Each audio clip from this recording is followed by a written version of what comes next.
அவர்கள் மகிழ்ச்சியோடு கபடமில்லாத இருதயத்தோடு போஜனம் பண்ணினார்கள். எப்படி இருந்தாங்களாம்? மகிழ்ச்சியோடும் கபடமில்லாத இருதயத்தோடும் போஜனம். யாரு? அவர்கள்.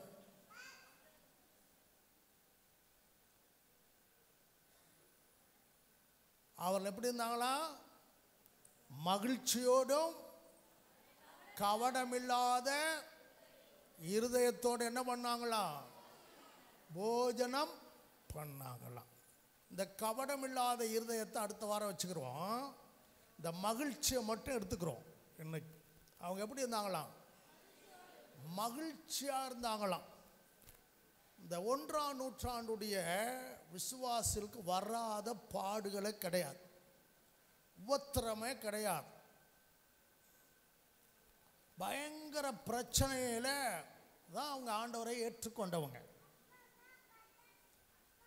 அன்றைக்கு நல்ல கவனிங்கள, இன்றைக்கு சில இடங்களில் இருக்கிற கட்டுப்பாட்டை போல இன்றைக்கு பார்த்தீங்கன்னா ஒரு சில இடங்கள்லாம் அந்த கட்டுப்பாடெலாம் இருக்கு.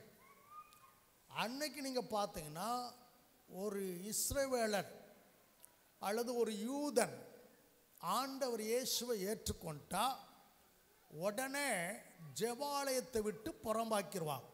இதை விட்டு ஜெபாலயத்தை விட்டு புறம்பாக்கிடுவாங்க. அந்த சனகரி சங்கத்தில் 70 பேர் இருந்தாங்க. அவர்கள்ட்ட முறையிடப்பட்டு நல்லா கவனிக்கல, இந்த நசரேய மதத்தை பின்பற்றவங்க ஆண்டவர் இயேசுவை ஏற்றுக்கொண்டு ஆராதிக்கிறவங்கள அவங்கள உடனே இப்போ ஊரை விட்டு ஒதுக்குறாங்க பத்தில சிலர். அதே போல் அவருடைய ஜெப ஆலயத்தை விட்டு என்ன செய்வாங்க? நீக்கிடுவாங்க. ரொம்ப வெறியாக இருப்பாங்க. ஒரு ஆள் ஆண்டவரை ஏற்றுக்கொண்டார்னா அவங்களுக்கு எவ்வளோ உபத்திரம் கொடுக்க முடியுமோ அவ்வளோ உபத்திரம் கொடுப்பாங்க. அதில் அந்த சனகரி சங்கத்தில் ஒரு மெம்பர் தான் சவுல். பின்னாடி பவுலா மாறினார். பவுல் என்கிற பேரில் அவர் தான் நம்ம 9ஆம் அதிகாரத்தில் வாசிக்கும் பொழுது அங்கே ஜெபாலய தலைவனிடத்துல எப்படி நிருபங்களை வாங்கி எழுதியிருக்கா? 1 2 சீக்கிரம் எடுத்து வாசிங்க. சவுல் என்பவன் இன்னும் கர்த்தருடைய சீஷரை பயமுறுத்தி கொலை செய்யும்படி சீறி பிரதான ஆசாரியரிடத்துக்கு போய், பிரதான அந்த சனகரி சங்கத்தினுடைய தலைவர் தான் யாரு? பிரதான ஆசாரியன். இந்த மார்க்கத்தாராகிய புருஷரையாகிலும் ஸ்திரீகளையாகிலும் தான் கண்டுபிடித்தால் அவர்களை கட்டி எருசலேமுக்கு கொண்டு வரும்படி தமஸ்குவில் உள்ள ஜெப ஆலயங்களுக்கு நிருபங்களை கேட்டு வாங்கினார். ஆமா, தமஸ்குல இருக்கு பத்தினா ஜெபாலயம். அங்கே நிருபங்களை கேட்டு இந்த பிரதான ஆசாரியனிடத்தில் வாங்கினான். ஏன்னா தமஸ்குல ஒரு கூட்டம் ஜனங்கள் ஆண்டவர் இயேசு என்ன செய்றாங்க? ஆராதிக்கிறாங்க. அப்போ இந்த நிருபங்களை வாங்கிட்டு போய் அதிகாரப்பூர்வமாக ஆண்டவரை ஆராதிக்கிற ஜனங்களை பயங்கர உபத்திரப்படுத்தினார்கள். 8:1-2 நம்ம வாசிக்கிறோம். அப்போஸ்தலர்ல அவனை கொலை செய்வதற்கு சவுலும் சம்மதித்திருந்தான். அக்காலத்திலே எருசலேமில் உள்ள சபைக்கு மிகுந்த துன்பம் உண்டாயிற்று. என்ன உண்டாச்சா? மிகுந்த துன்பம் உண்டாச்சா. அடுத்து அப்போஸ்தலர் தவிர மற்ற யாவரும் யூதேயா சமாரியா தேசங்களில் சிதறப்பட்டு போனார்கள். தேவ பக்தி உள்ள மனுஷர் ஸ்தேவானை எடுத்து அடக்கம் பண்ணி அவனுக்காக மிகவும் துக்கம் கொண்டாடினார்கள். சவுல் வீடுகள் தோறும் நுழைந்து புருஷரையும் ஸ்திரீகளையும் இழுத்து கொண்டு போய் காவலில் போட்டு சபை என்ன செஞ்சானா? பாழாக்கி கொண்டிருந்தான்.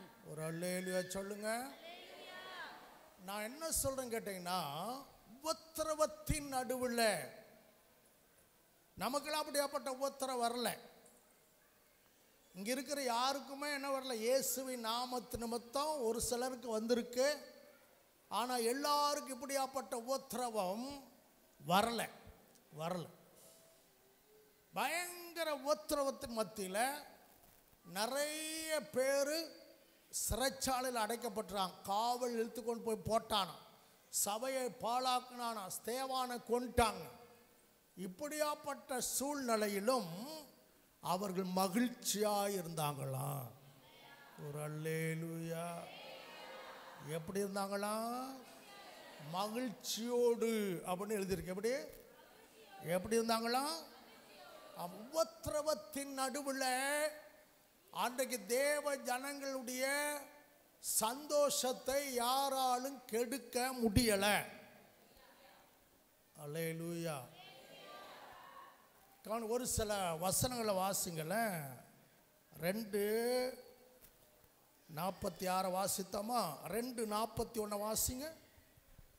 அவனுடைய வார்த்தையை சந்தோஷமாய் ஏற்றுக்கொண்டவர்கள். எப்படி ஏற்றுக்கொண்டாங்களா?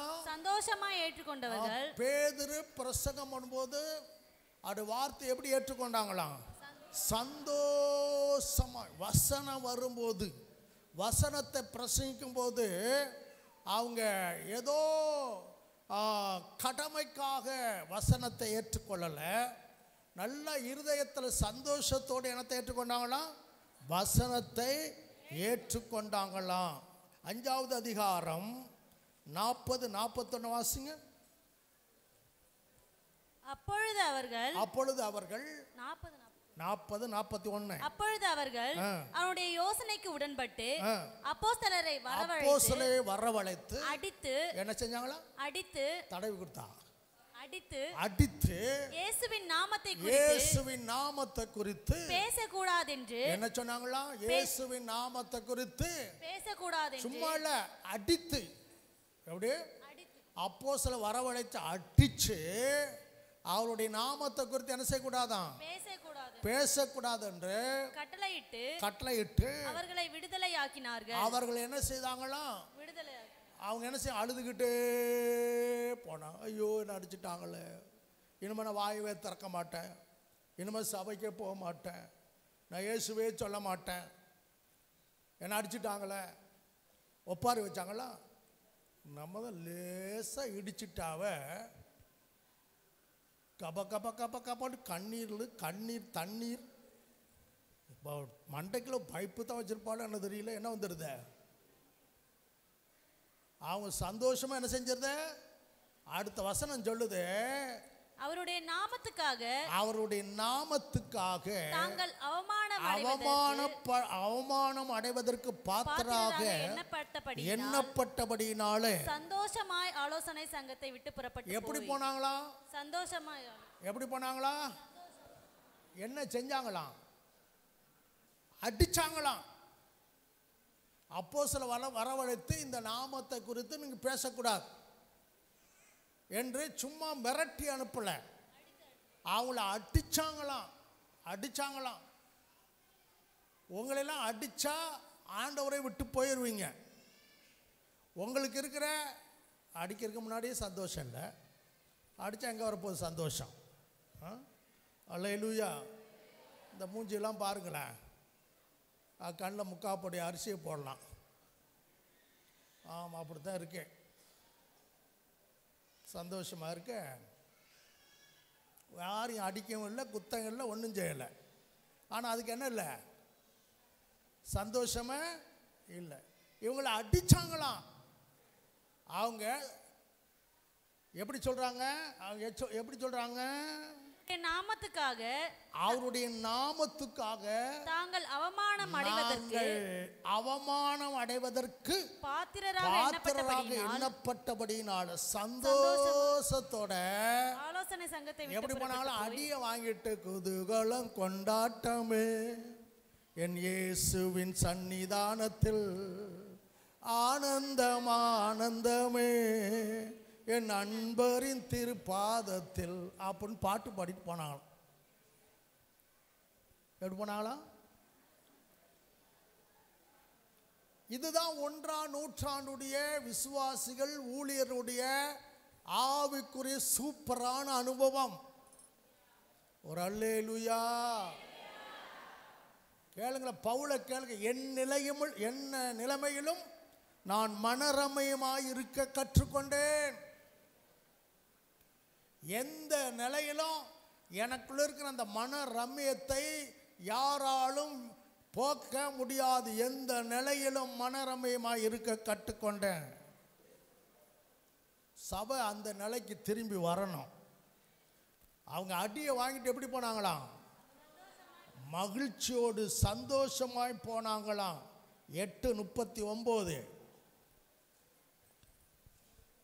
அவர்கள் தண்ணீரில் இருந்து கரையேறின போது கர்த்தருடைய ஆவியானவர் பிலிப்பை கொண்டு போய் விட்டார். மந்திரி அப்புறம் அவனை காணாமல் சந்தோஷத்தோட தன் வழியே போனான். சந்தோஷத்தோடு எங்க போனாராம்? தன் வழியே போனான். ஒரு அல்லேலூயா சொல்லுங்க, சத்தமா சொல்லுங்க. கவனிங்களா, மந்திரிக்கு வழியில தான் சுவிசேஷம் சொன்னார். யாரு? பிலிப்பு. ஞானஸ்தானத்தை குறித்து சொன்ன உடனே போய் என்ன செய்தாரு? ஞானஸ்தானம் எடுத்து கரை ஏறின உடனே பிலிப்பு ஆவியானவர் கொண்டு போயிட்டார். மந்திரி பிலிப்பு காணாமல் அவர் எப்படி போனாராம்? சந்தோஷமான தன்னுடைய நாட்டுக்கு போனாராம். நம்ம ஞானஸ்தானம் எடுத்து நம்ம ஜனங்களை பார்த்தா இந்த சந்தோஷமா இருக்கு. அவன் எப்படி போனானா? அந்த ஒரு மந்திரி எத்தியோப்பியாவுக்கு போய்த்தான். அவர் மூலமாக தான் எத்தியோப்பியா இயேசுவை பார்த்தது. இதுக்கெல்லாம் இல்லைன்னு சொல்ல மாட்டீங்களா? அவன் சந்தோஷமா போய் ஆண்டவரை பற்றி அந்த பகுதிக்கு என்ன செஞ்சான்?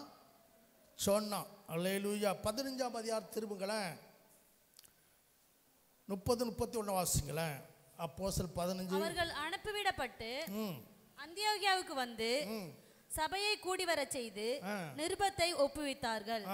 அதை அவர்கள் வாசித்து அதனால் உண்டாகிய ஆறுதலுக்காக சந்தோஷப்பட்டார்கள். இப்ப எருசலேம்ல எல்லாம் கூடி வந்து ஒரு சரியான உபதேசத்தை நிர்ணயம் செய்து தவறான உபதேசத்தை எல்லாம் அதுக்கு விலகி இருக்குன்னு சொல்லி சரியா தேவ ஜனங்கள் நடக்க வேண்டிய வழிகளை குறித்து ஒரு நிருபமாக எழுதி பவுல் சீலாவுடைய கையில் கொடுத்து அனுப்புகிறாங்க.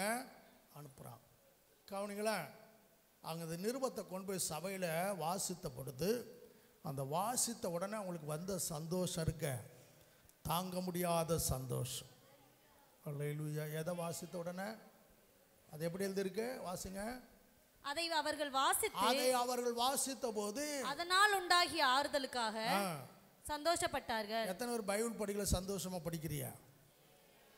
சந்தோஷம் பைபிள் படிக்கல ஒரு அல்லேலூயா சொல்லுங்க. அந்த நிருபத்தை வாசித்த உடனே ஆறுதல் வந்துருச்சான். ஆனால் அவங்களுக்கு சந்தோஷம் செஞ்சான் வந்துருச்சான். 16ஆம் அதிகாரம் 33-34 வாசிங்களேன். மேலும் ராத்திரியில் அந்நேரத்திலே தானே அவன் அவர்களை அழைத்து கொண்டு போய் அவர்களுடைய காயங்களை கழுவினான். சரி. அவனுடைய அனைவரும் உடனே ஞானஸ்நானம் பெற்றார்கள். உடனே என்ன செஞ்சாங்களாம்? ஞானஸ்நானம் பெற்றாங்களாம். பின்பு அவன் அவர்களை தன் வீட்டிற்கு கூட்டி கொண்டு போய் அவர்களுக்கு போஜனம் கொடுத்து தன் வீட்டார் அனைவரோடு எப்படி இருந்தாராம்? தேவனிடத்தில் விசுவாசமுள்ளவனாகி மனமகிழ்ச்சியா இருந்தானா. ஒரு அல்லேலூயா. சிறைச்சாலை அதிகாரி இப்ப நடந்த அற்புதங்களை பார்த்து தன்னுடைய வாழ்க்கை ஆண்டவருக்கு அர்ப்பணித்து நைட்டோடு நைட் எங்களுக்கு ஞான ஸ்நானம் கொடுங்கன்னு சொல்லி ஞான ஸ்நானம் எடுத்துட்டு குடும்பமாக மகிழ்ச்சியாக இருந்தாங்களாம். இப்படி நீங்கள் பைபிள் முழுவதும் அப்போஸ்தலர் நடபடி முழுவதும் நீங்கள் வாசித்து பார்த்தீங்கன்னா 1ஆம் நூற்றாண்டுடைய விசுவாசிகள் ஒரு பக்கம் அவங்களுக்கு உபத்திரவங்கள், வேதனைகள், சோதனைகள், கஷ்டங்கள், நெருக்கங்கள், பாடுகள் இருந்தாலும் கூட அவங்க எப்போது சந்தோஷமாக இருந்தாங்களாம். சத்தத்தை உயர்த்தி எப்படி இருந்தாங்களா? அடி வாங்கிட்டு என்ன செஞ்சாங்க? சந்தோஷமா இருந்தாங்க. உபத்திரவத்தின் நடுவில் எப்படி இருந்தாங்க? சந்தோஷமா இருந்தாங்க. அல்லேலூயா. எத்தனை பேர் சந்தோஷமா இருக்கீங்க? அது நான் கேட்கறது என்னுடைய வழக்கம், சொல்வது உங்களுடைய பழக்கம். நம்ம சந்தோஷம் இல்லாட்டா கூட அல்லேலூயா. இப்போ கேட்குற உண்மையிலே எத்தனை பேர் சந்தோஷமா இருக்கீங்க?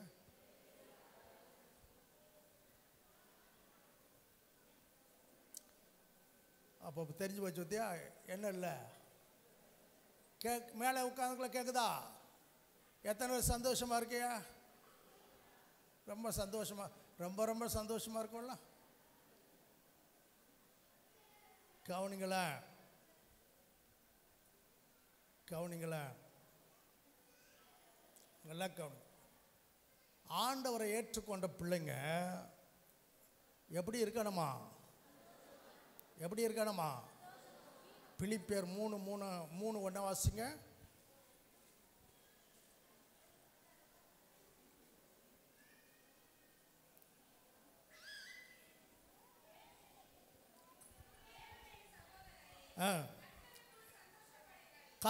கர்த்தருக்கு என்ன செய்யுங்க? சந்தோஷப்படுங்கள்.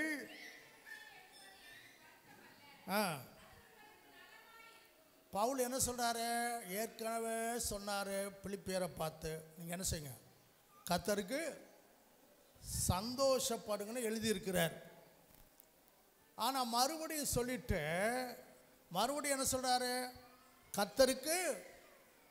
கர்த்தருக்குள் எப்படி இருங்க? எழுதினவிலேயே எழுதுவது எனக்கு என்ன இல்லை, வருத்தம் இல்லை. நீங்கள் சந்தோஷமாக இருக்க வரைக்கும் நான் எழுதிக்கிட்டே இருப்பேன்னு சொல்கிறார். யார்? அதான அந்த வசனத்தினுடைய அர்த்தம். திரும்ப வாசிங்களேன். மேலும் என் சகோதரரே, மேலும் என் சகோதரரே, கர்த்தருக்குள் சந்தோஷப்படுங்கள். கர்த்தருக்குள் எப்படி இருங்க? சந்தோஷப்படுங்கள். யாருக்குள்ள? கர்த்தர். சத்தமா சொல்லுங்க, வாயை திறந்த. கர்த்தருக்குள் எப்படி இருக்கணுமா? பக்கத்தில் பார்த்து சொல்லுங்க, சந்தோஷமா இருங்க. கர்த்தருக்குள் சந்தோஷமா இருங்க. கொஞ்சம் சிரிங்களான்னு சொல்லுங்களேன். பக்கத்தில் கொஞ்சம் சிரிங்க.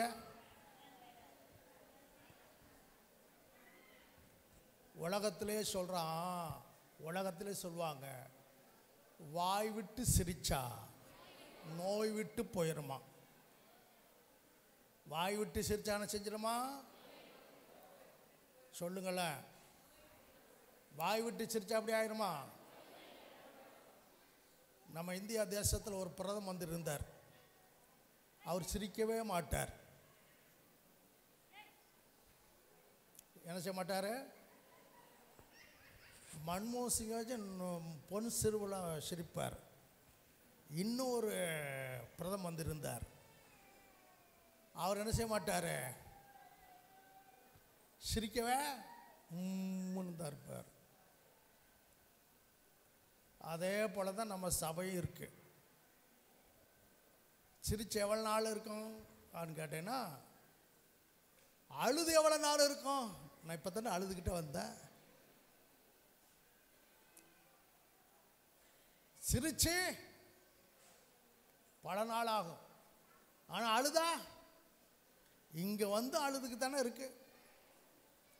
வீட்டில் அழுது போதாது, காட்டில் அழுது போதாது, எல்லா இடத்துலையும் அழுதுட்டு எங்கேயும் வந்து அழுகுதே, அழுகுதான். ஆனால் பவுல் என்ன சொல்றாரு? கர்த்தருக்குள் எப்போதும் எப்படி இருங்க? சந்தோஷமா இருங்க.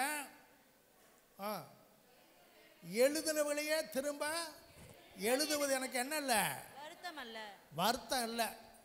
அப்படின்னா ஏற்கனவே எழுதியிருக்கிறார் சந்தோஷமா இருங்கன்னு சொல்லி. இவங்க சந்தோஷமா இல்லை. ஆனால் மறுபடியும் என்ன சொல்றாரு?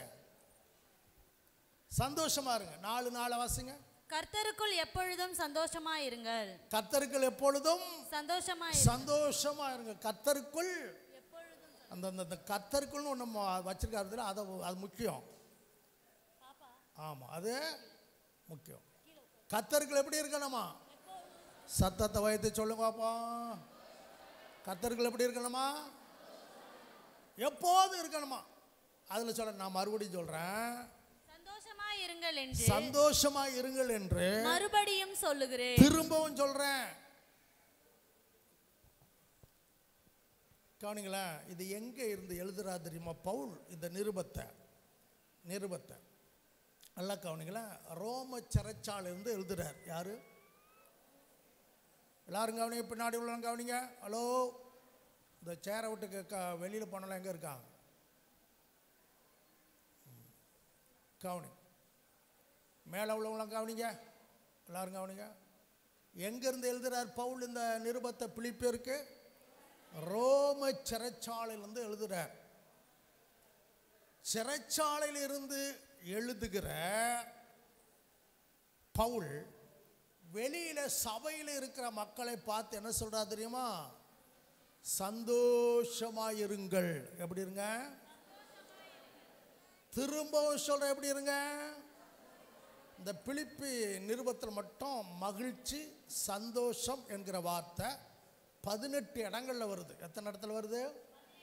18 இடங்கள்ல வருது. பாருங்க, அப்ப சபையார் வெளியே இருக்கிறாங்க. சபையார் சிறைச்சாலையில் இல்லை, சபையார் வெளியில இருக்கிறாங்க. பவுல் இப்ப எங்க இருக்கிறாரு? சிறையில் இருக்கிறார். சிறையில் இருக்கிறவர் அவரை போய்த்து, அவர் சபையார் போய் சிறைச்சாலையில் பார்த்துட்டு, ஐயா பவுல் ஐயா, கவலைப்படாதீங்க, நாங்கள் உங்களுக்கு இருக்கிறோம், ஜெபம் பண்ணுறோம், சந்தோஷமா இருங்க, மகிழ்ச்சியா இருங்க, திட நம்பிக்கையா இருங்க, கவலைப்படாதீங்க அப்படின்னு யார் சொல்லணும்? சபை மக்கள் சொல்லணும். ஆனால் அந்த சபை மக்களுக்கு சிறைச்சாலைக்குள்ள இருக்கிறவர் சொல்றாரு, எப்படி இருக்கணுமா? சந்தோஷமாயிருங்க. தெசலோனிக்கர் 5:16 வாசிங்க.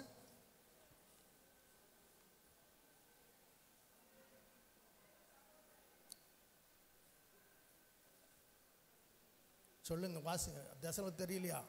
1 தெசலோனிக்கர் 5ஆம் அதிகாரம். எப்போது எப்படி இருங்க? பவுல் சொல்றார், எப்போது எப்படி இருங்க? பவுலுக்கு வராத உத்தரமா? பவுல் ரோமர் 8லயும் 2 கொரிந்தியர் 11ஆம் அதிகாரத்திலையும் அவருக்கு வந்த உபத்திரவங்களை குறித்து ஒரு பெரிய பட்டியலை போட்டு காண்பிக்கிறார். அவருக்கு போல உபத்திரம் வந்தா நம்ம சந்தோஷத்தை பார்க்கவே முடியாது. ஆனா அவர் உபத்திரவத்தின் நடுவில் எப்படி இருக்கிறாராம்? சந்தோஷமா இருக்காராம். ஒரு அல்லேலூயா சத்தத்தை உயர்த்து. அவருக்கு வராத பாடுகளே இல்லை, அவருக்கு வராத உபத்திரமும் இல்லை. 1ஆம் நூற்றாண்டுடைய விசுவாசிக்கு வராத பாடுகளே இல்லை. அந்த பாடுகள் மத்தியிலும் அவங்க மகிழ்ச்சியோடு இருந்தாங்களாம். நம்ம எப்படி இருக்கிறோம்? இன்னைக்கு நமக்கு நிறைய மன அழுத்தம் வருவதற்கு காரணம் தெரியுமா? ப்ரெஷர் ஏறுவதற்கு காரணம் தெரியுமா? சுகர்லாம் வருவதற்கு காரணம் தெரியுமா? இந்த மன அழுத்தம் தான். என்னது சொல்லுங்க, என்னது? நம்ம எப்போ பார்த்தாலும் இறுகிய மனசோடு இருக்க முடியல, ஃப்ரீயா இல்லாமல், சந்தோஷமாக இல்லாமல், மகிழ்ச்சியாக இல்லாமல், எப்போது கவலையே நினச்சிக்கிட்டு இருக்க முடியல, மன அழுத்தத்துக்கு இடம் கொடுக்குற முடியல. அதனால தான் நிறைய வியாதி வருது. இருதய நோய் வருவதற்கு காரணம் என்ன தெரியுமா? மன அழுத்தம், மனபாரம், துக்கம், கவலை. இதனால நிறைய பேர் வியாதியஸ்ரா மாறி இருக்கிறாங்க. அல்லேலூயா. இருக்கீங்களா? இருக்கிறவங்கள ஒரு அல்லேலூயா சொல்லுங்க. வியாதிக்கு மூல காரணம் என்ன? ஆமா, மன அழுத்தம். முன்னாடி சொன்னது போல நான் சொல்றேன், வாய் விட்டு சிரிச்சா நோய் விட்ட போயிருமா. கொஞ்சம் சந்தோஷமா இருந்தா, சமாதானமா இருந்தா, கவலையை மறந்தா நம்ம பாதி வியாதி குறைஞ்சிரும். ஒரு அல்லேலூயா. சத்தத்தை வைத்து ஒரு அல்லேலூயா சொல்லுங்களேன். அப்போ நம்ம வியாதியாக இருப்பதற்கு, சுகர் ஏறுவதற்கும், மன அழுத்தம் வருவதற்கும், ப்ரெஷர் ஏறுவதற்கும் காரணம் என்ன? நம்ம மகிழ்ச்சியை இழந்துட்டோம், சந்தோஷத்தை இழந்துட்டோம். அல்லேலூயா சொல்லுங்களேன்.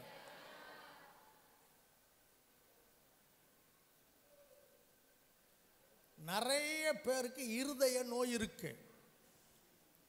இருதய நோய் வருவதற்கு காரணம் என்ன? சந்தோஷம் இல்லை. என்ன இல்லை?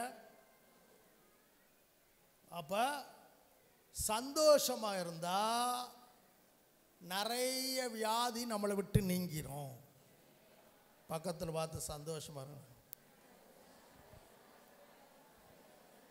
உன் முகத்தை கொஞ்சம் சந்தோஷமா வச்சுக்கிறேன்.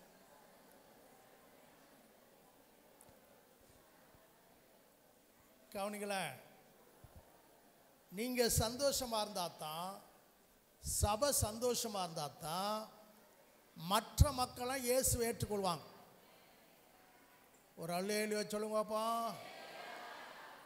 நீங்கள் தான் சபை முடிஞ்சு போன உடனே யானை முகம், குரங்கு முகம், சிங்க முகம், கரடி முகம், புலி முகம், சிறுத்த முகத்தோடு இந்த தெருவில் போனீங்கன்னா இது எங்கடா போயிட்டு வருது? செத்த வீட்டுக்கா போயிட்டு வருது? சபைக்கு தானே போச்சு. இயேசு ஆராதிக்க போன முகம் எப்படி இருக்க? இதை பார்த்து யாராவது இயேசு ஏற்றுக்கொள்வாங்களா? உங்களை பார்த்து யாராவது இயேசு ஏற்றுக்கொள்வாங்களா? ஒப்பாரி வச்சுக்கிட்டே வருது, ஒப்பாரி வச்சுக்கிட்டே போகுது. சபைக்கு வரும்போது என்னதான் வச்சுட்டு வருது? ஒப்பாரி வச்சுக்கிட்டே வருது. இங்கேருந்து போகும்போது என்னதான் வச்சுட்டு போகுது? எவங்களாவது பார்த்தா, இந்த மூஞ்சியை பார்த்தா சபைக்கு வருவாங்களா? உங்கள் மூஞ்சியை பார்த்தா சபைக்கு வருவாங்களா? பாருங்களா மூஞ்சி எப்படி இருக்குன்னு. இப்போ தான் கொஞ்சம் சிரிச்சு காட்டுறாங்க. மூஞ்சி எப்படி இருக்க? ஐயோ, இந்த மூஞ்சியை பார்த்தா ஒருத்த கூட ரசிக்கப்பட மாட்டாங்க. ஏன்னா இது பார்த்தா, இது முகத்தை கடுகு அள்ளி பார்த்தா பொறிஞ்சிடும். அடுப்பில் சட்டியை வச்சு எண்ணெயை ஊற்றி தீயை வச்சு கடுகு போட தேவையில்லை. சில விசுவாசியுடைய முகத்திலேயே கடுகை போட்டாவே பட பட பட படன்னு செஞ்சிடும். அவ்வளவு கீட்டா இருக்கும் முகம்.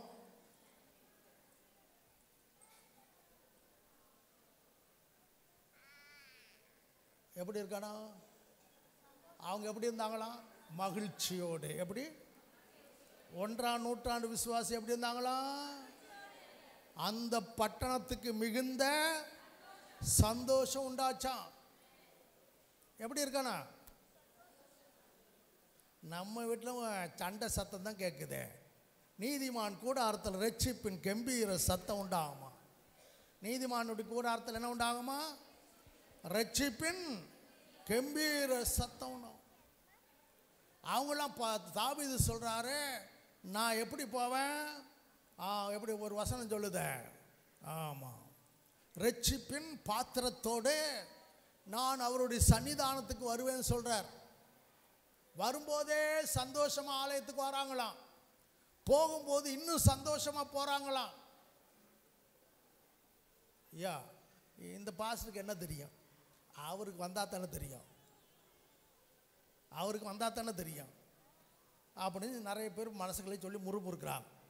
அது எனக்கு ஸ்கேன் போட்டு காட்டுறாரு ஆண்டவர். அல்லேலூயா. கவனிங்களா, இவ்வளவு சொல்லி சிலருக்கு சிரிப்பு வரமாட்டேங்குது. என்ன செய்ய மாட்டேங்குது? ஏன் 1ஆம் நூற்றாண்டோடு ஏற்கனவே சொன்னது போல் அவருக்கு வராத பாடுகளே இல்லை. எருசலேம்லேயே அவளால் தாக்கு பிடிக்க முடியல. சபையை பாழாக்குனாங்க. வீடுகள் தோறும் நுழைஞ்சு புருஷர்களை ஸ்திரீகளை கட்டி இழுத்து கொண்டு போய் காவலில் போட்டாங்க. அங்கே கொஞ்சம் தமஸ்குல கொஞ்சம் கிறிஸ்தவம் இருக்கான்னு சொல்லி அங்கேயும் போய் கையெழுத்து வாங்கிட்டு போகிறான். அதன் நடுவில் அவர்கள் எப்படி இருந்தாங்களாம்? சொல்லுங்க வாயை திறந்து. எப்படி இருந்தாங்களாம்? சரி, ஒரு கதை சொல்கிறேன். கதை உங்களுக்கு ரொம்ப பிடிக்குமா இல்லையா? கேட்ட கதையை திரும்ப சொல்கிறேன். எத்தனை இந்த கோல்கேட் பேஸ்ட் பயன்படுத்துறியா? கோல்கேட் பேஸ்ட் நீங்களாம் க்ளோஸ்அப் தான் பயன்படுத்துறீங்களா?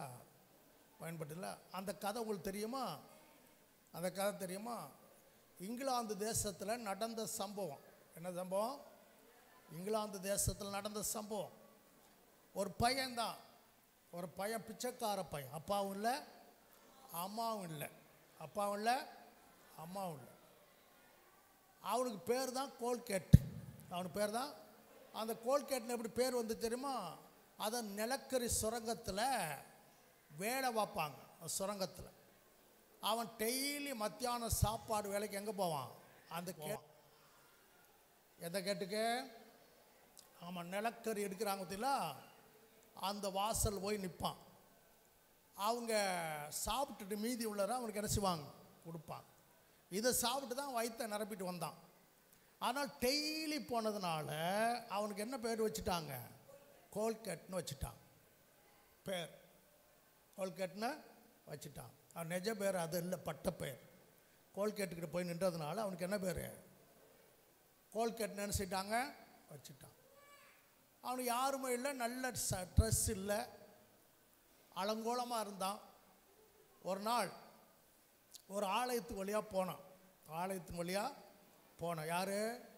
இந்த பட்ட பெயரை ஏற்றுக்கொண்ட கோல்கேட் போனான்.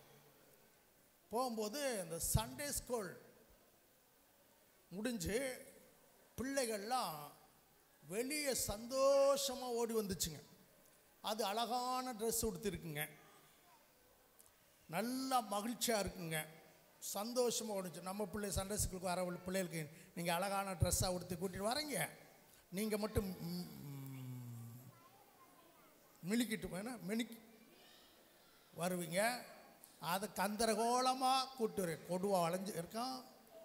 ஆமாம், முடியும் சீவிருக்காது, நேற்று போட்ட ட்ரெஸ்ஸே அப்படி போட்டு கையில் இழுத்துட்டு வந்துடுறது. அந்த சண்டே ஸ்கூலுக்கு போன பிள்ளைங்க அழகாக ட்ரெஸ் மாற்றி நல்லா வந்துச்சுங்க. சண்டே ஸ்கூல் முடிஞ்ச உடனே ஆலயத்தோடு சந்தோஷம் ஓடி வந்துச்சா. இந்த பிள்ளைங்கள்கிட்ட வந்து நீங்களாம் எப்படி சந்தோஷமாக இருக்கீங்க? பிள்ளைகளை பார்த்து கேட்டான். நீங்களாம்? அந்த பிள்ளைங்க நல்ல பிள்ளைங்க, நாங்கள் சர்ச்சுக்கு போகிறோம், ஏசப்பா கும்பிட்றோம், ஏசப்பா எங்களுக்கு சந்தோஷத்தை என்ன செஞ்சார்? தந்தார். அவர் பாரு எங்களுக்கு நல்ல ட்ரெஸ்ஸு கொடுத்துருக்குறாரு, நல்ல சாப்பாடு தராரு, நாங்கள் நல்ல சந்தோஷமாக இருக்கோன்னு அந்த பையன்கிட்ட சொல்லியிருக்காங்க. அந்த பையன் கேட்டிருக்கிறான், இந்த சந்தோஷம் எனக்கு எப்படி நான் பெற்றுக்கொள்ளலாம் கேட்டான். நீ ஏசப்பாவை நம்பினா உனக்கு அந்த சந்தோஷம். ஏசப்பாட்ட இப்படி கேட்குறது. அந்த பிள்ளைக்கு தெரிஞ்ச மாதிரி நீங்களும் சொல்ல மாட்டீங்க, அந்த பிள்ளைய சொல்லி கொடுத்துருக்கேன். நீ தனியாக போய் ஒரு இடத்துல, யாரும் இல்லாத இடத்துல முழங்கால் படிட்டு, ஏசப்பா எனக்கு நல்ல ட்ரெஸ்ஸு தாங்க, நல்ல சாப்பாடு தாங்க அப்படின்னு சோமணும் அப்படின்னு சொல்லிட்டான். இந்த பிள்ளைங்க சொன்னதை கேட்டு போய் ஒரு கடற்கரை ஓரத்தில் போய் முழங்கால் படிட்டு ஏசப்பா கண்ணை மூடிட்டான். நீங்கள் ஜெபம் சொல்லும்போது பிள்ளைகளுக்கெல்லாம் சொல்லிக் கொடுக்கணும். வசனம் சொல்லும்போது ஜெபம் கண்ணை திறந்துக்கு தான் என்ன செய்யுதுங்க. வசனம் மட்டும் சொல்லி கொடுத்தா போதாது, எப்படி ஜெபம் பண்ணணும், முழங்கால் படிக்கணும், ஜெபிக்கும்போது கையை கூப்பணும், கண்ணை மூடணும் அப்படின்னா சொல்லி கொடுக்கணும். அதெல்லாம் சொல்லி கொடுக்குறதில்ல, வசனத்தை மட்டும் சொன்னால் பார்த்தேன். அது நல்லா வந்து கடற்கரையில் முழங்கால் படிட்டு கண்ணை மூடி ஏசப்பா எனக்கு நல்ல ட்ரெஸ்ஸு தாங்க, நல்ல சாப்பாடு தாங்க அப்படின்னு சொல்லி அவன் ஜெபம் பண்ணிட்டு இருக்கான். அங்கேருந்து ஒரு அமெரிக்கா கப்பல் அங்கே வந்துருக்கு. என்ன கப்பல் வந்திருக்கு? அமெரிக்கா கப்பல் வந்து வந்தோடனே அங்கே பைனாக்குலர் வச்சு பார்த்துருக்குறான். பார்த்தோன்னே ஒரு பையன் என்ன செய்கிறான்? ஜெபம் பண்ணுறான். அந்த உதவி போட்டில் அந்த கேப்டன் இறங்கி வந்து முன்னாடி வந்து நிற்கிறார். யாருக்கு முன்னாடி? ஆமாம், அந்த கோல்கேட்டுக்கு முன்னாடி வந்து நிற்கிறார். என்று அவன் உடலை கண்ணை மூடி ஏசப்பா எனக்கு என்ன வேணும்? நல்ல ட்ரெஸ்ஸு, நல்ல சாப்பாடு. அவன் ஜெபம் பண்ணியிருக்கான். அவன் தட்டின உடனே அவனாச்சும் இயேசு வந்துட்டாருன்னுட்டான். இயேசு நீங்கள் தான் இயேசுவா, நீங்கள் தான் இயேசுவா அப்படின்னு கேட்டானா. நான் இயேசு இல்லை, உன்னை போல் இயேசுவை கும்பிட்ற ஆள். என்னோடு வாரையா, உனக்கு ட்ரெஸ் வாங்கி தரேன், சாப்பாடெலாம் தரேன்னு சொன்னோன்னே அவன் கிளம்பி போயிட்டான். அவனை கப்பலில் ஏற்றி அமெரிக்கா போய் அவனை நல்லா படிக்க வச்சு அவன் பேரில் இந்த கம்பெனி கோல்கேட் கம்பெனியை தொடங்கி கொடுத்து அவர் சொன்னாராம் தம்பி, இயேசு தான் உன்னை படிக்க வச்சுருக்காரு, இயேசு தான் அந்த தொழிலை வியாபாரத்தை கொடுத்துருக்கிறாரு, அதில் வருகிற 10ல் 1 என்ன செய்யணும், ஆண்டவருக்கு நீ என்ன செய்யணும், கொடுக்கணும் அப்படின்னா சொல்லி அவனை வளர்த்து எடுத்தோடனே அந்த கம்பெனி உலகம் முழுவதும் போயிடுச்சு. இந்தியா வரைக்கும் என்ன செஞ்சு வந்துருச்சு. அவர் தான் மிஷினரிகளை தாங்குகிறவர். முதல்ல 10ல் 1 கொடுத்தாரு. இது ஆசீர்வாதத்தினால 10ல் 1 எடுத்துட்டு 10ல் 9 இன்னைக்கு ஊழியத்துக்கு கொடுக்கிற ஒரு கடவுளுடைய பிள்ளையாய் மாறிட்டார். இது எங்கேருந்து ஆரம்பம் தெரியுமா? அந்த பிள்ளைய சந்தோஷமாக போச்சு. நீங்கள் எப்படி போவைய?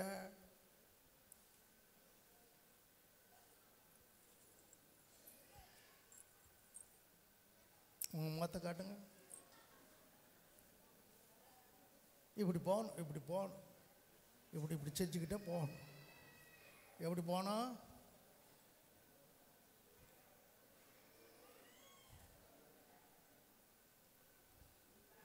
என்ன இல்லை? நீங்கள் நிறைய பேருக்கு என்ன இல்லை? அழ சொல்லு, ஒப்பாரி வைக்க சொல்லு.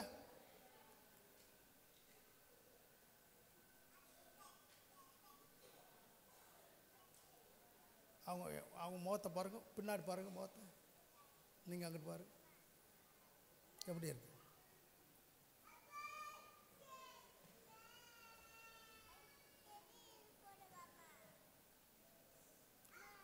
ஹலோ, எப்படி இருக்கணுமா? 1ஆம் நூற்றாண்டு விசுவாசி எப்படி இருக்கானோ?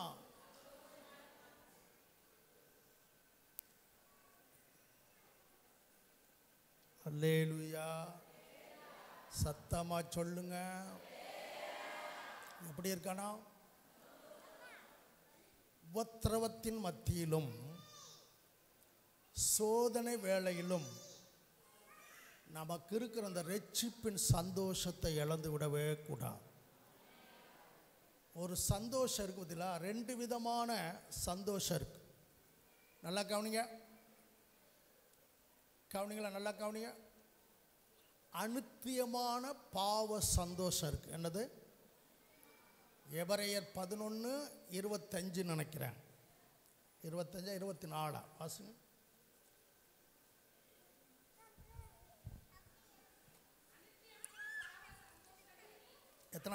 எத்தனாவது வசனம்? 25வது வசனம். அநித்தியமான பாவ சந்தோஷங்களை அனுபவிப்பதை பார்க்கிலும் தேவனுடைய ஜனங்களோடு துன்பத்தை அனுபவிப்பதையே தெரிந்து கொள். அப்ப இதிலிருந்து என்ன தெரியுது? 2 விதமான சந்தோஷம் இருக்கு. அநித்தியமான பாவ சந்தோஷம். மோசே 40 வருஷம், தம்பி, மோசே 40 வருஷம் எகிப்தில் பார்வோனுடைய அரண்மனையில் அநித்தியமான பாவ சந்தோஷத்தை அனுபவிச்சார். இருக்கிறவங்க கவனிங்க. மோசே 40 வருஷம் அநித்தியமான பாவ சந்தோஷத்தை எங்க அனுபவிச்சாரு? எகிப்தில் அனுபவிச்சார். இப்ப சொல்றாரு, அநித்தியமான பாவ சந்தோஷத்தை அனுபவிப்பதை பார்க்கிறோம் தேவனுடைய ஜனங்களோட துன்பத்தை அனுபவிப்பதையே தெரிந்து கொண்டு. துன்பங்களின் நடுவில், வேதனையின் நடுவில் ஒரு சந்தோஷம் இருக்கு பார்த்தீங்களா? உபத்திரவத்தின் நடுவில், வேதனை நடுவில் ஒரு சந்தோஷம் இருக்கு பார்த்தீங்களா? அதுதான் ரட்சிப்பின் சந்தோஷம். அல்லேலூயா. லௌகிக சந்தோஷம் வேற, தெய்வீக சந்தோஷம் வேற. ஒரு அல்லேலூயா சொல்லுங்கப்பா எல்லாரும் சொல்லுங்க. அநித்தியமான பாவ சந்தோஷம் வேற, தெய்வீக சந்தோஷம் வேற. அநித்தியமான பாவ சந்தோஷம் மோசைக்கு 40 வருஷம் இருந்துச்சு. ஆனால் 80 வருஷம் தெய்வீக சந்தோஷம். ஒரு அல்லேலூயா சொல்லுங்கப்பா. தேவ ஜனங்களுக்காக நான் ஊழியம் செய்கிறேனே, தேவ ஜனங்களை நான் நடத்துகிறேனே, தேவ ஜனங்களை கொண்டு போகிறேனே, ஆண்டவர் என்னை நம்பி இப்படியாப்பட்ட ஒரு பொறுப்பை தந்துட்டாரு, இந்த ஜனங்களெல்லாம் கொண்டு போகிறேனே, இந்த ஜனங்களை கானானுக்களை கொண்டு போகிறேனே, இந்த ஜனங்களுக்கு கற்பனைகளை சொல்கிறேனே என்று அதை நினைப்பது, அதை குறித்து சிந்திப்பது, அது ஒரு தெய்வீக சந்தோஷம். வாயை திறந்து ஒரு அல்லேலூயா சொல்லுங்க. உங்களுக்கு கொடுக்கப்பட்ட கிருபைகளை, தாளந்துகளை, வரங்களை, வல்லமையை அல்லது ஊழியத்தில் நல்லா இன்வால்வ் ஆகி ஆண்டவருக்காக இந்த ஊழியத்தை செய்யும்போது வருகிற பாடுகள், உத்தரவுகள், வேதனைகள், அதன் நடுவில் நான் ஆண்டவருடைய ஊழியத்தை செய்கிறேனே, ஆண்டவருக்காக காரியங்களை செய்கிறேனே என்பதை நினைக்கும் போது வரும்போது சந்தோஷம், அதுதான் தெய்வீக சந்தோஷம். அல்லேலூயா. ஊரில் உபத்திரவங்கள் வரும்போது, பிரச்சனைகள் வரும்போது, நெருக்கங்கள் வரும்பொழுது அங்கேயும் இயேசுவுக்காக நிற்கிறோம் பார்த்தீங்களா, இந்த இயேசுவுக்காக நிற்கிறதுல வருகிற சந்தோஷம்தான் தெய்வீக சந்தோஷம். இந்த சந்தோஷம்தான் வேணும். எனக்கு நேரம் இல்லை, கவனிங்களேன். தேவ பிள்ளைகளுக்கு இருக்கக்கூடிய சந்தோஷம் என்ன? ஒன்று ரட்சிப்பின் சந்தோஷம். என்ன சந்தோஷம் இருக்கணும்? சத்தமா சொல்லுங்க. நிறைய பேருக்கு அந்த சந்தோஷமே இல்லை. இன்னும் அநித்தியமான பாவ சந்தோஷத்தை அனுபவிப்பதையே இன்றைக்கு மக்கள் தேடுறாங்க. உலகத்தாரா அப்படி தேடுறாங்கன்னா, இன்னைக்கு சபைக்குள்ள இருக்கிற மக்கள் எதை தந்துடுறாங்க? அநித்தியமான பாவ சந்தோஷத்தை அனுபவிக்கிறது தான் தேடுறாங்க. அல்லேலூயா. ஆனா சில தேவனுடைய மனுஷர்கிட்ட நீங்க கேட்டு பார்த்தீங்கன்னா அவங்க சொல்லுவாங்க, பாருங்க, சங்கீதம் 4:7 வாசிங்களேன். சங்கீதம் 4:7 வாசிங்களேன். சீக்கிரம் சீக்கிரம் சீக்கிரம் முடிஞ்ச டைம். அவர்களுக்கு தானியமும் திராட்சரசமும் பெருகிருந்த காலத்தை பார்க்கலாம், சந்தோஷத்தை பார்க்கலாம், அதிக சந்தோஷத்தை என் இருதயத்தில் தந்தீர்.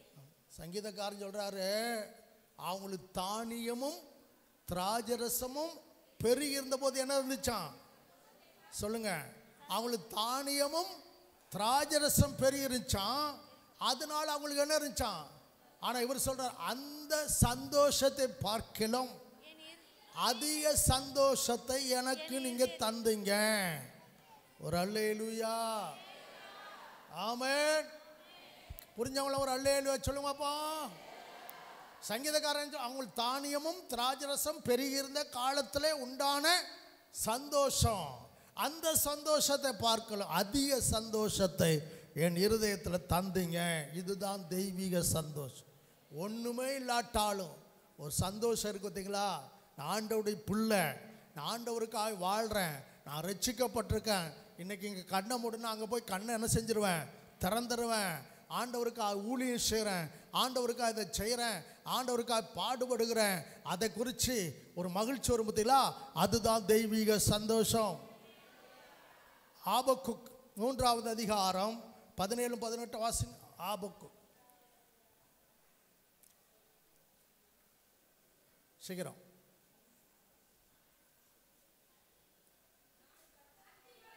அத்திமரம் துளிர் விடாமல் போனாலும், திராட்சை செடி பலன் கொடாமல் போனாலும், ஒலிவ மரத்தில் பலனற்று போனாலும், வாயல்ல தானியம் விளையாமல் போனாலும், கிடையில் ஆற்று மந்தைகள் முதலற்று போனாலும், தொழுவத்திலே மாடுகள் இல்லாமல் போனாலும், நான் எப்படி இருப்பேன்? சொல்லுங்க. நான் எப்படி இருப்பேன்? நாம எப்படி இருப்பேன்? கர்த்தருக்குள் மகிழ்ச்சியா என் தேவனுக்குள் களி கூறுவேன். ஒரு அல்லேலூயா. ஆபக்குக்கு சொல்றாரு, ஒண்ணுமே இல்லாட்டாலும், எல்லாம் நஷ்டமானாலும், விளையாமல் போனாலும், மந்தையில் ஆடுகள் இல்லாமல் போனால், தொழுவத்தில் மாடுகள் இல்லாமல் போனாலும், நான் கர்த்தருக்குள் எப்படி இருப்பேன்? எப்படி இருப்பேன்? நமக்கெல்லாம் பாக்கெட் நிறைய பணம் இருந்தால் சந்தோஷம் இருக்கும். பேங்க் பேலன்ஸ் நிறையா இருந்தால் என்ன வரும்? சந்தோஷம் வரும். நல்ல வயல் விளைஞ்சா என்ன வரும்? சந்தோஷம் வரும். ஆமாம், அதுவே ஒன்றுமே இல்லாட்டாலும் ஒரு தேவனுடைய பிள்ளை நீ உண்மையிலே ரட்சிக்கப்பட்டிருந்தா கஞ்சியை குடித்தாலும் சந்தோஷம் வரும். சத்தமாக சொல்லுங்க. ஆமாம், மெத்த வீட்டில் தூங்குறதை காட்டிலும் ஒரு கூரை வீட்டில் ரட்சிப்பின் நிச்சயம் உள்ள ஒரு தேவனுடைய பிள்ளை தூங்குனா நிம்மதியாக தூங்கும். அல்லேலூயா. சத்தமா சொல்லுங்களேன். கவனிங்களேன். தாவீது சொல்றாரு, 51 சங்கீதம் 51 சொல்றாரு. 51 12 வாசிங்களேன். உம்முடைய ரட்சிப்பின் சந்தோஷத்தை எனக்கு திரும்பவும் தந்து உன்னதமான ஆவி என்னை தாங்கும்படி செய்யும். கவனிங்களேன். உமது ரட்சணிய சந்தோஷத்தை எனக்கு என்ன தாரம்? எல்லாரும் சொல்லுங்க. மேலே உள்ளவங்க பின்னாடி உட்காந்துக்கலாம். கவனிங்க. ஆமாம், தாவீதுக்கு என்ன சந்தோஷம் இருந்துச்சா முன்னாடி தெரியுமா? ரட்சிப்பின் சந்தோஷம். என்ன சந்தோஷம்? சத்தமா சொல்லு. என்ன சந்தோஷம்? அப்ப இப்ப பத்சேபாள் இடத்துல பாவம் செய்த போது அந்த ரட்சிப்பின் சந்தோஷத்தை என்ன செஞ்சிட்டாரு? இழந்துட்டார். ஏற்கனவே ஆடு மேய்க்கும் போது, காடுகளில் வாழும் பொழுது, தகப்பனால குடும்பத்தால் புறக்கணிக்கப்பட்ட போது அவனுக்குள்ள நிறைய சந்தோஷம் இருந்துச்சு. அதுதான் என்ன சந்தோஷம்? ரட்சிப்பின் சந்தோஷம். இப்போ அரசன் ஆயிட்டாரு. அரசனானா எல்லாம் இருக்கு, ஆனா ரட்சிப்பு இல்லை. அவர் பாவத்தில் என்ன செய்யிட்டாரு? விழுந்து போயிட்டார். விழுந்து போனதுனால அந்த ரட்சிப்பின் சந்தோஷத்தை என்ன செய்யிட்டாரு? இழந்துட்டாரு. அதனால தான் சொல்றாரு, ரட்சணிய சந்தோஷத்தை எனக்கு திரும்ப தாங்க ஆண்டவரே. எத்தனை பேர் ரட்சிப்பில் சந்தோஷமா இருக்கீங்க? ரட்சிக்கப்பட்டிருக்கிறேன் என்கிற நிச்சயம் உள்ளவங்க மட்டும் ஒரு அல்லேலூயா சொல்லுவாங்க. ரட்சிக்கப்பட்ட நிச்சயம் இருக்கா? ஹலோ, நான் சொல்ற கேக்குதா? ரட்சிக்கப்பட்டதுடைய நிச்சயம் இருக்கா? இன்னைக்கு மரித்தா, இன்னைக்கு கண்ணை மூடுனா அங்க கண்ணை திறப்பேன் என்கிற நிச்சயம் இருந்தா ஒரு அல்லேலூயா சொல்லுங்கள. அப்ப என்ன நீங்க சந்தோஷமா இருப்பீங்கள? இவருக்கு கேட்கிறார் யாரு? ரட்சணிய சந்தோஷத்தை எனக்கு என்ன செய்யும்? திரும்ப தாரம். நான் இழந்துட்டேன். இப்போ எனக்கு என்ன இல்லை? அந்த ரட்சிப்பின் சந்தோஷம் இல்லை. அன்னைக்கு நான் ஆடு மேய்க்கும் போது நிறைய பாடல்களை ஏற்றி எழுதினேன். ஆனால் இன்னைக்கு என்னால் என்ன செய்ய முடியல? சந்தோஷமாக இருக்க முடியல. மற்றவளை பார்த்து சிரிக்க முடியல. நல்லா இருக்க முடியல. நான் சந்தோஷமாக இருக்க முடியல. காரணம் என்ன? நான் பஸ்தேபாள் இடத்துல பாவம் செஞ்சதுனால, உபச்சார பாவத்தில் விழுந்ததுனால நான் ரட்சிப்பின் சந்தோஷத்தை என்ன செஞ்சுட்டேன்? இழந்துட்டேன். அப்ப தேவ பிள்ளைகளுக்கு இருக்க வேண்டிய சந்தோஷம் என்ன தெரியுமா? முதல் சந்தோஷம் ரட்சிப்பின் சந்தோஷம்.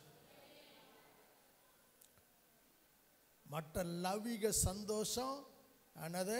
வாசித்தமா 11:25 அநித்தியமான சந்தோஷம். மதுபானம், அந்த போதை இருக்கு வரைக்கும் தான் எதையோ மறந்து என்னென்ன பேசுவாங்க. அது வரைக்கும் தான் சந்தோஷம். அது நிரந்தரமானது அல்ல. பாவம் செய்வதனால வருகிற சந்தோஷம் தற்காலிக, நிரந்தரம் அல்ல. பணம் நிரந்தரமாய் சந்தோஷத்தை என்ன செய்ய முடியாது. பதவி நிரந்தரமாக என்ன செய்ய முடியாது. படிப்பு நிரந்தரமாக என்ன செய்ய முடியாது. சந்தோஷத்தை கொடுக்க முடியாது. ரட்சிப்பின் சந்தோஷம்தான் நிரந்தரம். ஒரு அல்லேலூயா சொல்லுங்கப்பா. சத்தத்தை உயர்த்தி சொல்லுங்க. அவனா இன்னைக்கெல்லாம் பணக்காரன் தற்கொலை பண்ண வேண்டியது தேவையில்லைல்ல, பணம் இருக்குல்ல. நிறைய பேர் இன்னைக்கு தற்கொலை பண்ணது யார் தெரியுமா? ஒன்றும் இல்லாத ஆட்கள் கிடையாது, பேரும் புகழும் உள்ளவங்க தான், பணம் நிறைந்தவங்க தான். எனக்கு நிறைய பேர் செய்தித்தாளில் வாசிக்கும் பொழுது நிறைய பணம் படைத்தவர்கள் தற்கொலை பண்ணுறாங்க. ஏன்? அந்த பணமோ பதவியோ அழகோ அந்தஸ்தோ படிப்போ எந்த நிம்மதியும் சந்தோஷத்தையும் கொடுக்கல. தாவீதுடைய அனுபவம், நான் அன்னைக்கு நல்லா ரட்சிப்புல களி கூர்ந்தேன், ஆனால் நான் வசனம் நிறைய இருக்கு, ரட்சிப்புல களி கூர்ந்தேன், ஆனால் இப்போ இழந்துட்டேன். ஆண்டவர் கெஞ்சி கேட்கிறார் 51ஆம் சங்கீதத்தில், ரட்சணை சந்தோஷத்தை எனக்கு தார், எனக்கு.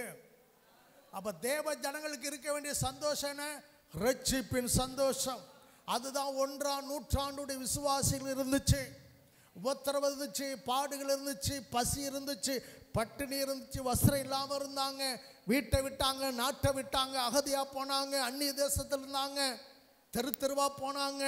ஆனாலும் அவர்களுக்குள்ள அந்த சந்தோஷத்தை யாராலும் எடுக்க முடியாது. இயேசு என்ன சொன்னார்? என்னுடைய சமாதானத்தை வைத்து போகிறேன், அது எந்த உலகம் என்ன செய்ய முடியாது கொடுக்க, அது என்னுடைய சமாதானம். ஆண்டவர் கொடுக்கிற சமாதானம் அது நித்தியமான சந்தோஷத்தை கொடுக்கும். அதனால் ரட்சிப்பை இழந்துடக்கூடாது. என்னத்தை இழந்துடக்கூடாது? ரட்சிப்பை என்ன செய்யக்கூடாது? உண்மையிலே ரட்சிக்கப்பட்டா எத்தனை தான் உத்தரம் வந்தாள், அடி வாங்கும்போது இயேசுக்காக அடி வாங்கணும்னு சந்தோஷம் இருந்துச்சு. சாப்பாடு இல்லாமல் இருந்துச்சுல, சாப்பாடு இயேசுக்காக பட்னியாக கிடக்கணுமே, அந்த சந்தோஷம் இருக்க. கரிச்சு பொறிச்சு வச்சு சாப்பிட்டாலும் அதில் கிடைக்காத சந்தோஷம் அந்த சந்தோஷம். இன்னைக்கெல்லாம் 40க்கு மேற்பட்ட ட்ரெஸ்ஸுக்கு 50 ட்ரெஸ்ஸு கூட இருக்கு. அன்னைக்கு 2 ட்ரெஸ்ஸை வச்சுட்டு இருந்தவன் அன்னைக்கு இருந்துச்சு சந்தோஷம். அதுதான் ரட்சிப்பின் சந்தோஷம். இயேசுவுக்காக இப்படி வாழ்றமே. அப்ப இயேசுவுக்காய் பாடுபடும் போது வருகிற சந்தோஷம் இருக்குதீங்களா? அதுதாங்க உண்மையான ரட்சிப்பின் சந்தோஷம். அவங்க யாருமே என்னை முறைச்சிட்டாங்க, என்னை இடிச்சிட்டாங்க, என்னை குத்திட்டாங்க, என்னை கொடைஞ்சிட்டான்னு சொல்ல மாட்டாங்க. நீ கொடைஞ்சாலும் சரி குத்துனாலும் சரி, எனக்குள்ள இருக்கிற அந்த ரட்சிப்பின் சந்தோஷத்தை ஒன்னால கெடுக்க முடியாது. அது தேவனிடத்தில் வந்த ரட்சிப்பின் சந்தோஷம். அல்லேலூயா, அல்லேலூயா, அல்லேலூயா. திருப்தியானவன் தேன்கூட்டை மிதிப்பானா. என்னவா சொல்லுங்க பாப்பா. திருப்தியானவன் ஏன் தெரியுமா? நிறைய பேர் பாவத்தை தேடி ஓடுறாங்க தெரியுமா? அவங்க ரட்சிப்பு நிச்சயம் இல்லை, அந்த தெய்வீக சந்தோஷம் அவர்களுக்கு இல்லை. எங்க போனா சந்தோஷம் கிடைக்கும், எதை செய்தா சந்தோஷம் கிடைக்கும் தான் இன்னைக்கு உலகத்தார் ஓடுறாங்க. சரி, உலகத்தார் ஓடட்டும். இன்னைக்கு தேவ ஜனங்கள் எங்க போனா எதை செய்தா சந்தோஷம் கிடைக்குன்னு போடுறாங்களே, அதெல்லாம் நிரந்தரம் அல்ல. நீ ரட்சிக்கப்பட்டிருக்கல, அந்த ரட்சிப்பின் நிச்சயம் இருந்தால் உனக்கு சந்தோஷம் வந்துடும். ஒரு அல்லேலூயா சொல்லுங்க. 1ஆம் நூற்றாண்டுடைய விசுவாசிகள அதுதான் சந்தோஷம்.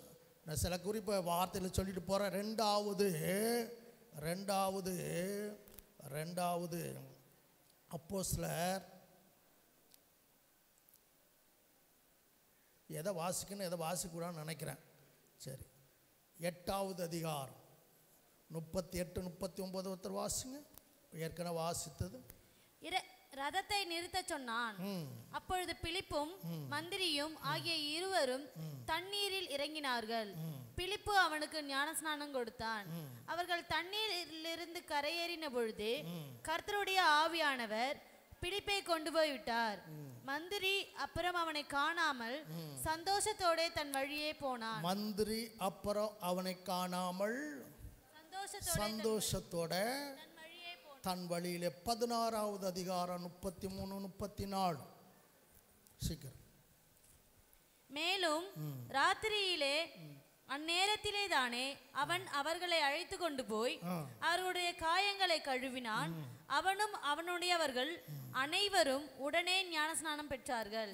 பின்பு அவன் அவர்களை தன் வீட்டிற்கு கூட்டிக் கொண்டு போய் அவர்களுக்கு போஜனம் கொடுத்து தன் வீட்டார் அனைவரோடும் கூட தேவனிடத்தில் விசுவாசம் உள்ளவனாகி மனமகிழ்ச்சியாயிருந்தான். கவனிங்க நான் வார்த்தையில் சொல்லி முடிக்க போகிறோம். கவனிங்கள, இப்போ மந்திரிக்குள்ள ஒரு சந்தோஷம், அப்படி தானே? சந்தோஷத்தோட தன் வழியே திரும்பி போனான். சிறைச்சாலை அதிகாரி குடும்பத்தார் மகிழ்ச்சியோடு இருந்தாங்களாம். இவங்க 2 பேரையுமே நீங்கள் எடுத்துக்கிட்டிங்கன்னா, மந்திரி அவர் வேணும்னா உலக பிரகாரமான அநித்தியமான சந்தோஷத்தை அவரால் என்ன செய்ய முடியும்? அனுபவிக்க முடியும். அனுபவிச்சிருக்கிறார்.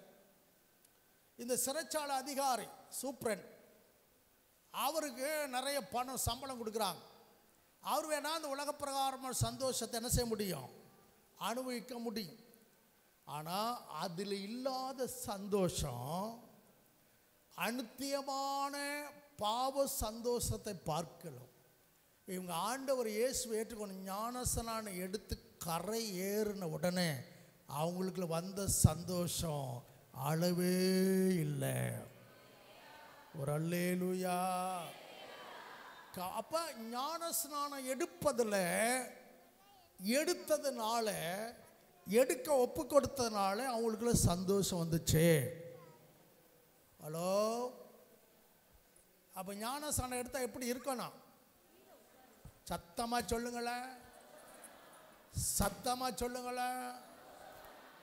சிலர் வேத பண்டிதரை போல சில விசுவாசி இருக்கு பத்தியா, ஞானஸ்நானம் எடுக்காத உனக்கு சோதனை வரும், உனக்கு சோதனை வரும், ஞானஸ்நானம் எடுத்துடாத உனக்கு என்ன வந்துடும். இதுதான் இப்போ ஆதி ஆமம் தொடங்கி வெளிப்படுத்துற வரைக்கும் கரைச்சி குடித்த மாதிரி சில ஞானஸ்நானம் வருகிற ஆட்கள்கிட்ட நம்ம ஒரு போதனை பண்ணா அது ஒரு போதனை பண்ணி ஞானஸ்நானம் எடுக்காமல் வீட்டுக்கு அனுப்பிடுது. இவங்கெல்லாம் ஞானஸ்நானம் எடுத்த பின்னால் தான் என்னதான் வந்திருக்க. உண்மையிலே மனம் திரும்பி ஞானஸ்நானம் எடுத்தா அடுத்து வர வேண்டியது என்ன? சந்தோஷம். ஒரு அல்லேலூயா. சந்தோஷம் வேணும். ஞானஸ்நானம் எடுக்காதவங்க ஒரு அல்லேலூயா சொல்லுங்க. அப்போ ஞானஸ்நானம் எடுத்ததுங்க அல்லேலூயா சொல்லுங்க. நான் கேட்ட ஞானஸ்நானம் எடுக்காதவங்களாம் ஒரு அல்லேலூயா சொன்னேன். ஐயா, மந்திரி ஞானஸ்நானம் எடுத்து கரை ஏறின உடனே பிலிப்புவை ஆவியானவர் கொண்டு போயிட்டார். இவர் சந்தோஷமாக நான் நாட்டுக்கு போனாராம். சிறைச்சாலை அதிகாரி ஞானஸ்நானம் எடுத்த பின்பு வீட்டார் அனைவரும் மனமகிழ்ச்சியாக இருந்தாராம். அப்போ ஞானஸ்நானம் எடுப்பதில் என்ன வருது? அப்போ சரியாக ஞானஸ்நானம் எடுத்தால் என்ன உண்டாகும்? ஆமாம், சந்தோஷம் இல்லைன்னா நீ சரியாக ஞானஸ்நானம் எடுக்கலை அல்லது ஞானஸ்நானம் எடுக்கவும் ஒப்பு கொடுக்கிறேன்னு தான் அர்த்தம். ஒரு அல்லேலூயா. சரி, மூன்றாவது லூக்கா 15:3 வாசிங்க சீக்கிரம். லூக்கா 15 தான். அவர்களுக்கு அவர் சொன்ன உவமையாவது, சரி, உங்களில் ஒரு மனுஷன் 100 ஆடுகளை உடையவனாயிருந்து அவைகளில் ஒன்று காணாமற் போனால் 99 ஆடுகளையும் வனாந்தரத்திலே விட்டு காணாமற் போன ஆட்டை கண்டுபிடிக்கும் அளவும் தேடி திரியானோ? கண்டுபிடித்த பின்பு அவன் சந்தோஷத்தோடு அதை தன் தோள்களின் மேல் போட்டுக்கொண்டு வீட்டுக்கு வந்து சிநேகிதரையும் அயலகத்தாரையும் கூட வரவழைத்து, காணாமற் போன என் ஆட்டை கண்டுபிடித்தேன், என்னோடு கூட சந்தோஷப்படுங்கள் என்பான் அல்லவா. ஒரு அல்லேலூயா. இப்ப இவனுக்கு எங்க இருந்து சந்தோஷம் வந்துச்சு? எங்க இருந்து சந்தோஷம் வந்துச்சு? ஒரு ஆட்டை காணோம். மந்தையில் உள்ள ஒரு ஆடு தொலைஞ்சு போச்சு, காணாமல் போயிடுச்சு. 100 ஆட்டில் ஒரு ஆட்டை காணோம். இப்போ 99 ஆடு இருக்க, ஒன்று தானே தொலைஞ்சு போச்சு அப்படின்னு அவன் சந்தோஷமா இல்லை. காணாமல் போன ஆட்டை தேடி என்ன செஞ்சான்? கண்டுபிடிக்கும் வரைக்கும் அதை என்ன செஞ்சானா? தேடினான். கண்டுபிடிச்ச உடனே சந்தோஷமா தன் தோளில் தூக்கிட்டு வந்து அவன் தனியாக கொண்டு வந்து அந்த பட்டியில் போடலை. எல்லா அயலகத்தாரையும் சிநேகிதரையும் கூட வரவழைத்து காணாமற் போன என் ஆட்டை கண்டுபிடித்தேன். என்னோடு கூட சந்தோஷப்படுங்கள். என்னோடு கூட என்ன செய்யுங்க? சந்தோஷப்படுங்கள். என்னோடு கூட என்ன செய்யுங்க? நான் மட்டும் சந்தோஷப்பட்டா போதா, நீங்களும் என்ன செய்யுங்க? அப்ப இந்த ஆட்டை கண்டுபிடிச்ச நாளுக்கு என்ன வந்துச்சான்? ஒரு அல்லேலூயா சொல்லுங்க, சத்தமா சொல்லுங்க, உச்சாமா சொல்லுங்க. அப்பப்போ சில ஆடு வேலி முறிக்குது.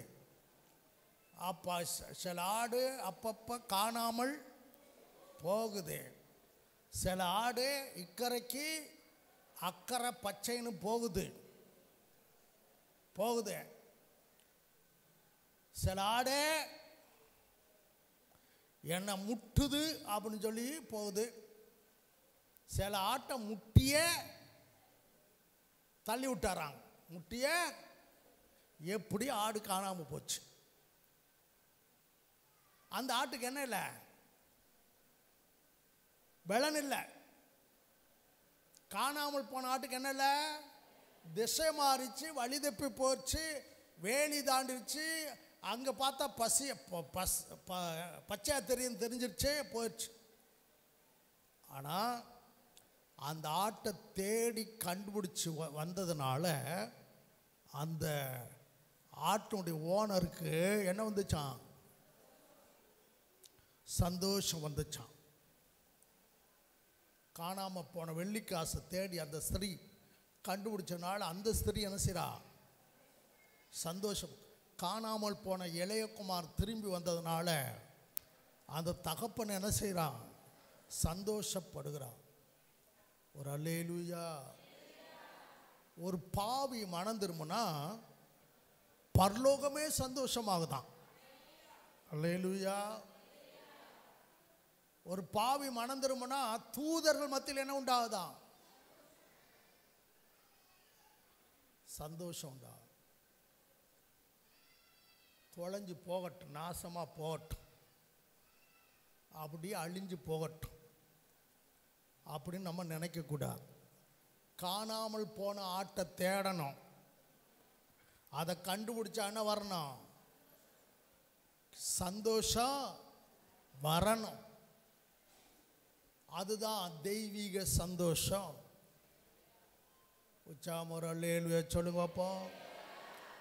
நாலாவது லூக்கா 10ஆம் அதிகாரம் 17 20 வரைக்கும் வாசி. பின்பு அந்த 70 பேரும் சந்தோஷத்தோட திரும்ப வந்து, ஆண்டவரே, உம்முடைய நாமத்தினாலே பிசாசுகளும் எங்களுக்கு கீழ்ப்படுகிறது என்றார்கள். அவர்களை அவர் நோக்கி, சாத்தான் மின்னலை போல வனாந்தரத்திலிருந்து விழுகிறதை கண்டேன், வானத்திலிருந்து விழுகிறதை கண்டேன். இதோ சர்ப்பங்களையும் தேள்களையும் மிதிக்கவும் சத்ருவினுடைய சகல வல்லமையையும் மேற்கொள்ளவும் உங்களுக்கு அதிகாரம் கொடுக்கிறேன். ஒன்றும் உங்களை சேதப்படுத்த மாட்டாது. ஆகிலும் ஆவிகள் உங்களுக்கு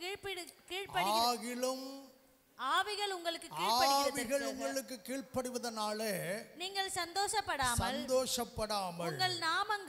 உங்க நாமங்கள் பரலோகத்தில் எழுதியிருப்பதற்காக சந்தோஷப்படுங்கள் என்றார். சந்தோஷப்படுங்கள். ஆண்டவர் 70 சீசர்களை 2 பேரா அனுப்புனார்.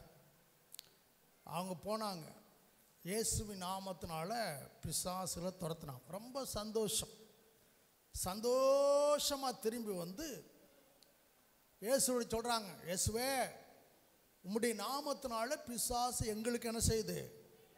கீழ்ப்படுகிறது அப்படின்னு சொன்ன உடனே, ஆமாப்பா நானும் பார்த்தந்தான், நீங்கள் பிசாசை துரத்தும் போது மின்னலை போல் பிசாசு கீழே விழுறதுன்னு செஞ்சேன், பார்த்தந்தான்.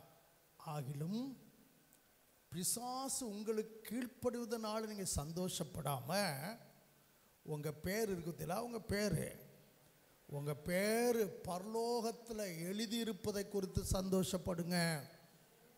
அல்லேலூயா. எத்தனை பேருடைய பேர் பரலோகத்தில் எழுதியிருக்கு? நான் எப்போ போய் பார்த்தேன்? எத்தனை பேருக்கு நிச்சயம் இருக்கு என் பேர் பரலோகத்தில் எழுதப்படும்?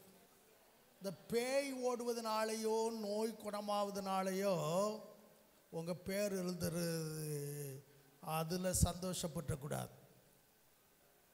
நம்ம பேர் எங்கே இருக்குன்னு ஜீவ புஸ்தகத்தில் எழுதியிருக்காங்க. சத்தமாக சொல்லுங்க. அதை நினைச்சாவே சந்தோஷம் வரும். 1000 ரூபா கொடுக்கும்போது லிஸ்ட்டு வாசிப்பாங்க பாருங்களேன். 1000 ரூபா கொடுக்க லிஸ்ட் வாசிப்பாங்க பாருங்களேன்.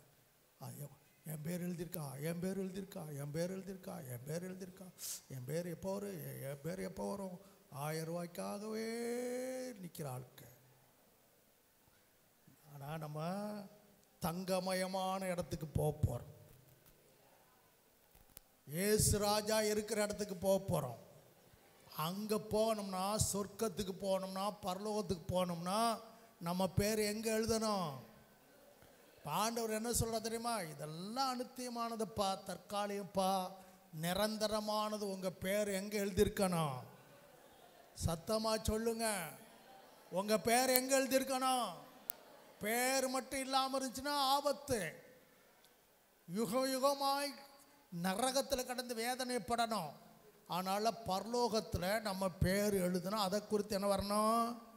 சந்தோஷம் வரும். சரி, எல்லாத்தையும் சொல்ல முடியாது.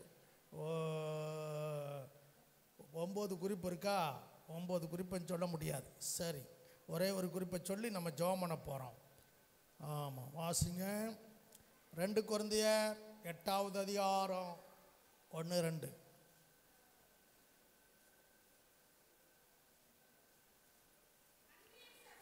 அன்றைய சகோதரரே, மக்கதோனியா நாட்டு சபைகளுக்கு தேவன் அளித்த கிருபையை உங்களுக்கு அறிவிக்கிறேன். மிகுந்த உபத்திரவத்தினாலே சோதிக்கப்படுகையில் கொடிய தரித்திரமுடையவர்களாய் இருந்தும் தங்கள் பரிபூர்ண சந்தோஷத்தினாலே மிகுந்த உபத்திரவத்தினாலே சோதிக்கப்படுகையில் கொடிய தரித்திரமுடையவர்களாய் எப்படி தரித்திரமா? கொடிய தரித்திரம். சாதாரண தரித்திரம் இல்ல, கொடிய தரித்திரமுள்ளவர்களாய் இருந்தும் தங்கள் பரிபூரண சந்தோஷத்தினாலே மிகுந்த உதாரத்துவமாய் கொடுத்தார்களாம். கொடுப்பதிலே சந்தோஷம். ஒரு அல்லேலூயா சொல்லுங்க. சத்தமா சொல்லுங்க. நமக்கு என்ன சந்தோஷம்? ஒன்று ரட்சிப்பின் சந்தோஷம், 2வது ஞானஸ்நானம் பெறுவதில் சந்தோஷம், 3வது காணாமல் போன ஆடுகளை கண்டுபிடிப்பதில் சந்தோஷம், 4வது நம்முடைய பேர் பரலோகத்தில் எழுதியிருப்பதை குறித்து சந்தோஷம், 5வது கொடுப்பதிலே சந்தோஷம். அந்த மக்கதோனியா சபையார் என்ன சபையார்? சத்தமா சொல்லுங்க. என்ன சபையார்? வாயத்தரசு. என்ன சபை? மக்கதோனியா சபையார் இந்த கொடுப்பதிலே சந்தோஷமா இருந்தாங்களாம். எப்படி இருந்தாங்களாம்? சத்தமா சொல்லுங்க. ஆண்டவருக்காய் கொடுப்பதில், ஊழியத்துக்காய் கொடுப்பதில், மிஷனரியை தாங்குவதில் இந்த சபை மக்கள், அதுவும் நிறைய இருந்துச்சு அதனால கொடுத்தல, கொடிய தரித்திரத்தின் மத்தியில் ஆண்டவருக்காய் கொடுத்தாங்களாம். ஒரு அல்லேலூயா. புதுப்பட்டினம் தேவ சபை எப்படி கொடுக்கும்போது எத்தனை பேருக்கு சந்தோஷம் வருது? ஆண்டவருக்காய் கொடுப்பதில் எத்தனை பேருக்கு சந்தோஷம் வருது? நல்ல உயர கையை வைத்து அல்லேலூயா சொல்லுங்க. சத்தமா சொல்லுங்க. எத்தனை பேர் முறுமுறுத்து கொடுக்குறிய? ஆனால் அந்த ஜனங்களுக்கு கொடுக்கவே வசதி இல்லை. கொடிய தரித்திரம், வறுமை இருந்தாலும் கூட ஆண்டவருக்காய் கொடுக்கிறமே என்கிறதான அந்த சந்தோஷம் அவங்களுடைய இருதயத்தை நிரப்புனது. இதுதான் தெய்வீக சந்தோஷம். ஆண்டவருக்காய் கொடுப்பதிலே சந்தோஷம். அல்லேலூயா. எத்தனை பேருக்கு அந்த சந்தோஷம் இருக்கு? இல்லையா? எத்தனை பேர் ஆண்டவருக்காய் கொடுப்பதில் சந்தோஷம்? நிறைய பேருக்கு இருக்கு. ஆண்டவருக்காய் கொடுப்பதில் சந்தோஷம். எல்லாருக்கும் அந்த சந்தோஷம் வரணும். அந்த சந்தோஷம் வந்தால் தான் தேவராஜ்யம் கட்டப்பட முடியும். சிலருக்கு வாங்குவதிலே சந்தோஷம். என்னது? வாங்குவதிலே சந்தோஷம். ஆனால் சிலருக்கு தான் கொடுப்பதிலே சந்தோஷம். ஆண்டவருக்காக கொடுக்கணும், ஊழியத்துக்காய் கொடுக்கணும், ஊழியத்தை தாங்கணும், சபையை தாங்கணும். அல்லேலூயா. இப்படி கொடுப்பதில் என்ன செய்யணும்? நம்ம காணிக்கப்பட்டியில் 5 ரூபா, 10 ரூபா, 20 ரூபா இதெல்லாம் மாறணும். இதெல்லாம் என்ன செய்யணும்? மாறணும். ஆண்டவர் நம்ம நம்பி பெரிய ஊழியத்தை தந்திருக்கிறார். ஆமென். நிறைய ஊழியத்தை நம்ம நம்பி ஆண்டவர் தந்திருக்கிறார். அதற்கு இந்த மக்கதோனியா சபையார் இன்னைக்கு தேவை. என்ன சபையார் தேவை? என்ன சபையார் தேவை? என்ன சபையார் தேவை? என்ன சபையார் தேவை? நம்ம யாரா மாறணும்? மக்கதோனியா சபையாரில் ஒரு அல்லேலூயா சொல்லுங்க. கொரிந்தி சபையாரில் ஒரு அல்லேலூயா சொல்லுங்க. பிசினாரி சபை, கொரிந்தி சபை. பவுல் கெஞ்சுறார். இந்த சபையை இவங்களுக்கு ஒப்பிட்டு பேசுகிறார். நீ இருக்கிய 2 கடிதம் எழுதி 2வது கடிதத்தில் மக்கதோனியா சபையை பாரு, கொரிந்தி சபையை. நீ காசை சேர்த்து வைக்கிறிய. யார் காசு சேர்த்து வைக்கிற? இந்த சபையை பாரு, ஒன்றுமே இல்லை. ஆனால் கொடிய தரித்திரத்தில் சந்தோஷமாக கொடுத்தாங்க. அது சாதாரண சந்தோஷம் இல்லையா? எப்படி சந்தோஷமா? அப்படின்னா இதுக்கு மேலே சந்தோஷமே இல்லை. அவ்வளோ சந்தோஷத்தில் நினைச்சாங்க. இந்த சப்ஜெக்டை மட்டும் சீக்கிரம் மாற்றிருங்க சொல்கிற மாதிரி தெரியுது. மாற்றிடுறேன். எப்படி கொடுக்கணுமா? எதில் சந்தோஷம்? கொடுப்பதில் சந்தோஷப்பட்டாங்களாம். அல்லேலூயா. சிலருடைய கை இப்படி இருக்கு, சிலருடைய கை இப்படி இருக்கு, சிலருடைய கை சில கை தான் அப்படி இருக்கு. நான் என்ன விரும்புகிறேன்னு கேட்டேன்னா, எல்லார் கையும் கர்த்தருக்காய் கொடுப்பதற்காக நீட்டப்பட வேண்டும். உங்கள் கையை நீட்டுக்கு பார்ப்போம், நல்லா நீட்டுக்கு பார்ப்போம். என்னை கர்த்தர் ஆசீர்வதிக்கட்டும், அப்புறம் கொடுக்குறேன். அந்த நினைப்பு வரைக்கும் உன்னை கர்த்தர் ஆசீர்வதிக்கவே முடியாது. இல்லாமையிலிருந்து யார் கொடுக்குறாங்களோ அவங்களத்தான் கர்த்தர் ஆசீர்வதிக்க முடியும். நாங்கள் இங்கே வந்த புதுசில் நாங்களே புத்தகத்தை விற்று தான், காஸ்பல் பாக்கெட்டை விற்று தான் அரிசி வாங்கி சோறாக்கி சாப்பிட்டு இருந்தோம். நான் விளம்பரம் பண்ணும் பாருங்க, வாங்க நல்ல கதை புஸ்தகம், அழகான கதை புஸ்தகம் வாங்க, 25 பைசா, 50 பைசா, 1 பைசா, 1 ரூபா அப்படின்னு சொல்லி விற்போம். அதை வாங்கிட்டு வந்து தான் அரிசி வாங்கி மீன் வாங்கி நான் ராசையப்பாரும் சோறாக்கி சாப்பிட்டு இருந்தோம். அப்போயே இன்னொரு ஊழியத்துக்கு 50 ரூபா, அந்த ஊழியத்துக்கு வாடகை 50 ரூபா தான். அதை அன்னைக்கு கொடுத்தோம். அதுலேயே 50 ரூபா, அதை 100 ரூபாயை மாற்றணும், அதை 200 ரூபாயை மாற்றணும், 300 ரூபாயை மாற்றணும், 1000 ரூபாய் மாற்றணும், 2000 ரூபாயை மாற்றணும், 3000 ரூபாயை மாற்ற கொடுக்க இல்லாமையிலிருந்து கொடுத்ததுனால தான் இன்னைக்கு ஊழியத்துக்காக நம்ம அநேகரை தாங்கக்கூடிய விதத்தில் கர்த்தர் நம்மை ஆசீர்வதித்திருக்கிறார். எனக்கு கர்த்தர் ஆசீர்வதிக்கட்டும், எல்லாம் நிறைவா தரட்டும், அப்போ கொடுக்குறேன் அப்படின்னு சொன்னால் முடியாது. இல்லாமையிலிருந்து இந்த ஊழிய பாறை வந்துட்டா, அந்த மிஷினரி தரிசனம் வந்துட்டா, ஆத்ம பாரம் வந்துட்டா, அவங்களாம் கர்த்தருக்காய் கொடுக்காமல் இருக்க முடியாது. அல்லேலூயா, சத்தமாக சொல்லுங்களேன். விசுவாசத்தில் 2 பெரிய முழு இரவு ஜெபத்தை நடத்தி முடிச்சிருக்கிறோம். ஆமென், அல்லேலூயா. ஆயிரங்கள் ஆசீர்வதிக்கப்பட்டாங்க. இன்னும் அதை குறித்து பேசுகிறாங்க. நிறைய மெசேஜ் எனக்கு வருது. நாங்கள் இப்படியாப்பட்ட ஒரு முழு இரவு ஜெபத்தை, அது இரவு ஜெபத்துக்கு 2000 பேர் கூடி வர்ற மாதிரி இந்த பகுதியில் நாங்கள் என்ன செய்யலை, பார்க்கல. அப்படியாப்பட்ட கிரியில் ஆண்டவரே செஞ்சிருக்கிறார். நான் உங்களுக்காக ஜெபிக்கிற சொல்லி இன்றைக்கு நிறைய பேர் தொடர்பில் இருக்கிறாங்க. அதனால் இதெல்லாம் கொடுக்கிற தேவ ஜனங்களை கொண்டு தான் இந்த காரியங்களாம் நடக்குது. அதனால் 1ஆம் நூற்றாண்டோட விசுவாசி எப்படி இருந்தாங்களாம்? மகிழ்ச்சியாக இருந்தான். எப்படி இருந்தாங்களா? பக்கத்தில் வார சொல்லுங்கள், சிரிங்கன்னு சொல்லுங்கள். என் தங்கச்சி சிரிக்கவே முடியலவார், கஷ்டப்பட்டு சிரிக்குதுவார், கஷ்டப்பட்டு சிரிக்குது. பார்த்தியா, இந்த கஷ்டப்பட்டு சிரிக்கலாம். நல்லா கையை குலுக்கி நல்லா சிரிக்க வைங்க பார்ப்போம். சொல்லுங்கள், உங்கள் துக்கம் பக்கத்தில், உங்கள் துக்கம், உங்கள் துக்க நாட்கள் இன்றோடு முடிஞ்சு போச்சு. துக்கம் சந்தோஷமா மாறும். துக்க நாட்கள் இன்றோட முடிஞ்சு போச்சு.